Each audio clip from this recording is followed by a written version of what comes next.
South Africa, and a VIP jet touches down at Waterkloof, a military airbase 400 miles south of Pretoria.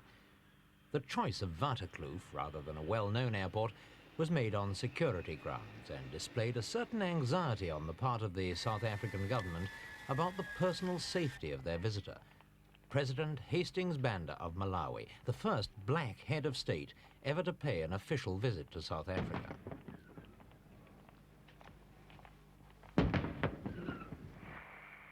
It was a historic occasion, and South Africa's President, Johannes Fouché, led a score of government dignitaries in the welcome party.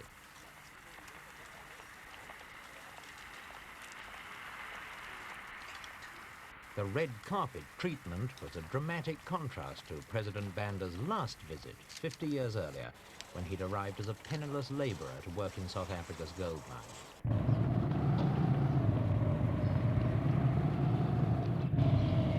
Inside South Africa, President Banda'S visit was seen as a government so-called apartheid policy. Mr. Vorster was trying to develop relations with the intersect United States of America, thus undermine opposition to himself is virtually unknown among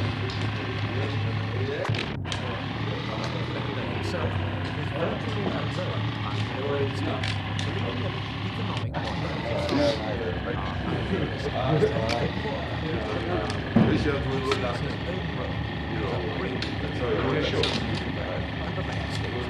Plan good. You want good plan. It's fitting that the new dialogue between Malawi and South Africa should have been established through Dr. Banda, for he, more than any other black African leader, is equipped to understand the white Afrikaner mentality. This visit to a gold mine on the Witwatersrand near Johannesburg was more than just a piece of nostalgia for the president.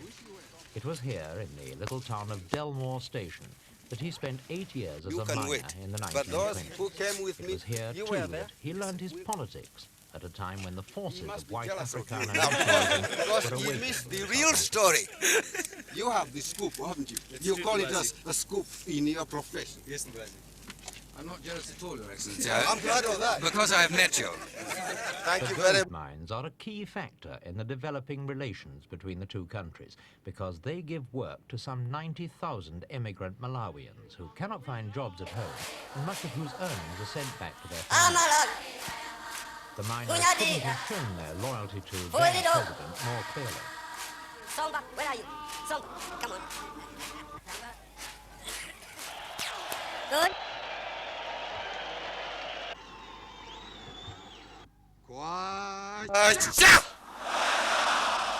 Freedom! Freedom! Freedom! O foro! O foro! Tendere!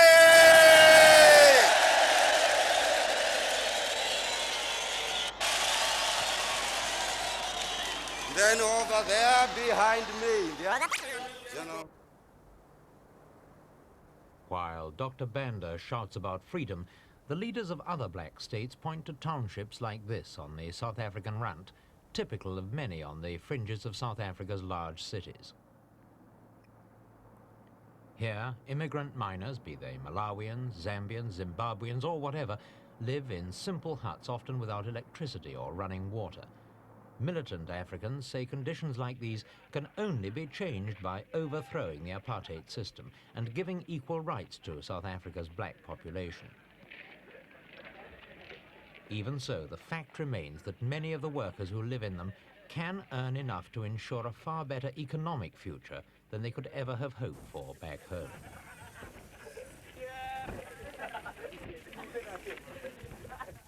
Malawi is a small, arid country on the edge of white southern Africa, and geographically at least, it's ideally placed to act as a bridge between the black and white nations.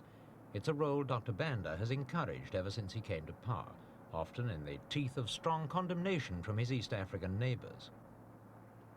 But some cracks are now beginning to appear in this united opposition.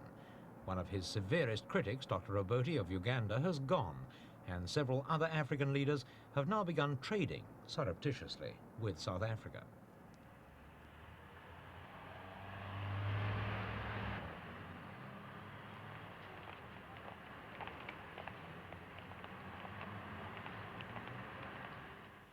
Malawi is a desperately poor country. 90% of its economy is simply subsistence farming, and it's been battling to survive ever since Britain granted it independence from the Rhodesian Federation 7 years ago. This is a country where economists talk not about the unemployment figures, but rather the numbers who have jobs. Out of a total population of 4 million, less than 1/8 are in jobs that pay any kind of wages. The rest scratch a meagre living from the land or survive on remittances sent by relatives working in the South African mines.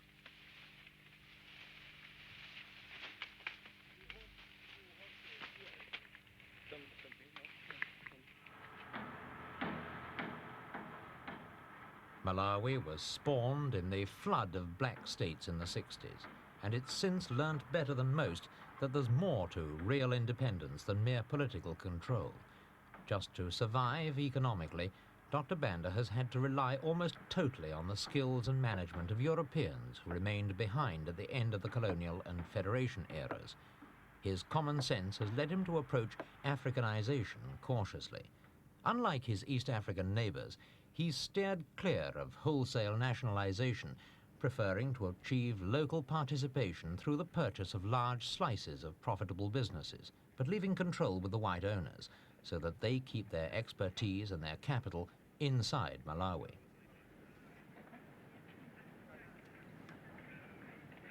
Malawi's need for more capital investment was high on the agenda during the state visit, and Dr. Banda'S reported to have asked South Africa for almost all of the £25 million he wants to develop his new capital city at Lilongwe. If he gets it, it'll mark a significant new phase in South Africa's foreign policy, because Pretoria has never granted more than technical cooperation to any black state. Dr. Banda makes no secret of what he's after, and he's determined to persuade other black leaders that he's right, whatever they may say now. No African state, no African country must have anything to do with South Africa,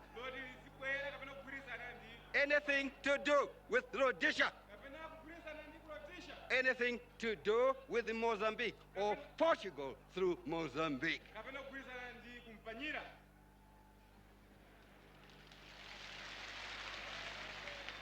That is what other leaders have said and are saying. They have been saying and are saying. They did not even want me to come here. They met in June in Addis Ababa and say, oh, no kind of contact with South Africa.